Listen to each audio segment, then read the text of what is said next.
At least 7 people, including first responders, were killed when 2 Israeli strikes minutes apart hit a school sheltering displaced people in Gaza City, according to Al-Ahli Hospital, where the casualties were taken.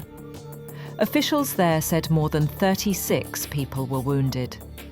5 Palestinians were killed later in a strike on people gathered around a drinking water tank elsewhere in Gaza City, the hospital said. Shifa Hospital said a man was killed in a strike on his apartment. Strikes in central Gaza killed another 8 people, according to Al-Auda Hospital. Another strike hit a tent in the courtyard of Al-Aqsa Martyrs Hospital in the central town of Deir al-Balah, seriously wounding 2 people, according to hospital officials. Earlier on Wednesday at the same hospital, dozens of people attended a funeral service for a Palestinian freelance journalist, Yahya Barzak. He was killed Tuesday, along with 5 other people in an airstrike while working for Turkish broadcast outlet TRT.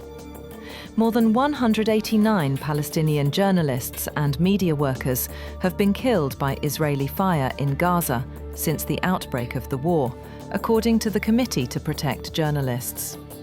There was no immediate comment from the Israeli military on Wednesday's strikes, or the strike that killed Barzak. Israel states it tries to avoid harming civilians and blames Hamas for their deaths, saying its militants are embedded in populated areas.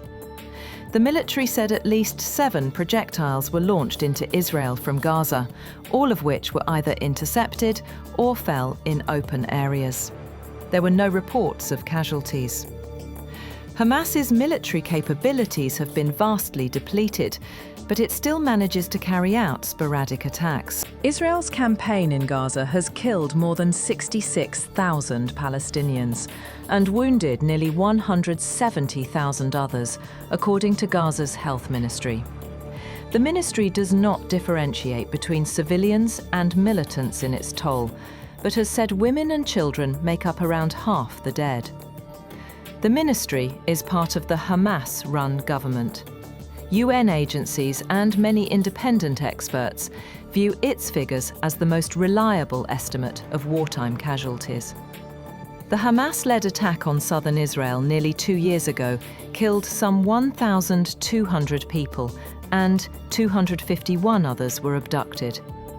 Most of the hostages have been freed under previous ceasefire deals, but 48 are still held in Gaza, around 20 believed by Israel